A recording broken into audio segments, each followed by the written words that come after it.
बिस्मिल्लाहिर्रहमानिर्रहीम, अस्सलाम वालेकुम। Welcome back to my YouTube channel Itsam official. मुझसे स्टूडेंट अक्सर एक क्वेश्चन करते हैं कि क्या सर हम पाकिस्तानी यूनिवर्सिटीज़ में पढ़ते हुए अब्रॉड स्कॉलरशिप जो है वो अचीव कर सकते हैं? क्या हम स्कॉलरशिप के लिए एलिजिबल भी होते हैं या नहीं? तो बच्चों एक बात याद रखें, पाकिस्तान के अंदर इतनी स्कॉलरशिप की फैसिलिटीज़ मौजूद होती हैं कि आप पाकिस्तान के अंदर रहते हुए भी स्कॉलरशिप ले सकते हैं, और पाकिस्तान से अगर आप बाहर जाते हैं तो भी आप स्कॉलरशिप पे जा सकते हैं। तो मेरी ये वीडियो उन तमाम स्टूडेंट्स के लिए है जो यूनिवर्सिटी में इस वक्त एनरोल हैं। जब हम एनरोल थे तो हमसे बहुत ज़्यादा मिस्टेक्स हुई। मैं आपको एग्जांपल देता हूँ कि जितनी भी कॉन्फ्रेंसेस होती थी मैं अटेंड करता था, लेकिन एट द एंड में उनका सर्टिफिकेट नहीं लेता था।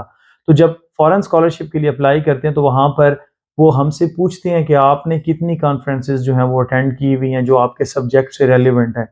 तो जब हम कहते हैं कि हमने 5 या 6 कर रखी हैं तो वो कहते हैं कि उनके एविडेंस कहाँ पर हैं? आपके पास सर्टिफिकेट है उसका? तो हमारे पास तो सर्टिफिकेट होता नहीं है तब। तब हम क्या करते हैं, फिर हम ढूँढ रहे होते हैं कि वो उसका सर्टिफिकेट हमें मिल जाए, लेकिन तब तक टाइम गुज़र चुका होता है। तो आप अपनी डिग्री के अंदर रहते हुए सबसे पहली बात, मेन जो बात है, अपनी सीवी को स्ट्रॉन्ग करने के लिए जितनी भी कॉन्फ्रेंसेस होती हैं आप वो अटेंड करें।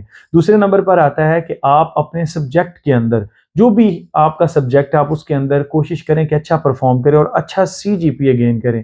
अगर आपका सीजीपीए 3.7 प्लस आता है तो आप जर्मनी में फॉरेन से अप्लाई कर सकते हैं, और जैसे ही आपकी डिग्री कंप्लीट होगी बीएस की तो उसके फौरन बाद आप जर्मनी जा सकते हैं और आपका वीज़ा फास्ट ट्रैक पे लग जाएगा।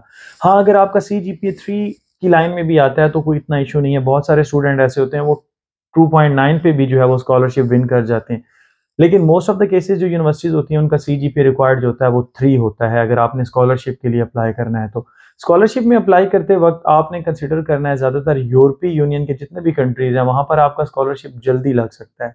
अब आते हैं कि क्या हम डिग्री के दरमियान में ही कोई स्कॉलरशिप ले सकते हैं? तो अगर तो आपका सीजीपीए बहुत अच्छा है, 3.9 में चल रहा है, तो आप यूएसएड के थ्रू जो है वो जा सकते हैं। आप स्टूडेंट एक्सचेंज प्रोग्राम होता है, डिफरेंट कंट्रीज़ के आते रहते हैं। आप यूनिवर्सिटी का साइन बोर्ड ज़रूर देखा करें। वहाँ पर स्कॉलरशिप जो होते हैं वो जब आए हुए होते हैं, जब वो अनाउंस किए जाते हैं तो नोटिस बोर्ड पे लगा दिया जाता है, लेकिन हम उस पे गौर नहीं करते। आप नोटिस बोर्ड को डेली पढ़ा करें, उसके एलिजिबिलिटी क्राइटेरिया पढ़ें, उसके ऊपर यूट्यूब की वीडियोस देखें कि मैंने मतलब स्कॉलरशिप विन करना है तो स्कॉलरशिप का नाम भी ऊपर लिखा हुआ होगा। उस स्कॉलरशिप पे आप जब यूट्यूब पे लिखेंगे तो बहुत सारी वीडियोस आ जाएंगी। उसके मुताबिक अपनी सीवी प्रिपेयर करें, अपने स्टेटमेंट ऑफ पर्पस लिखें, लेटर ऑफ रिकमेंडेशन बनवाएं, अपने जो डॉक्यूमेंट्स हैं उनको अटेस्ट करवाएं।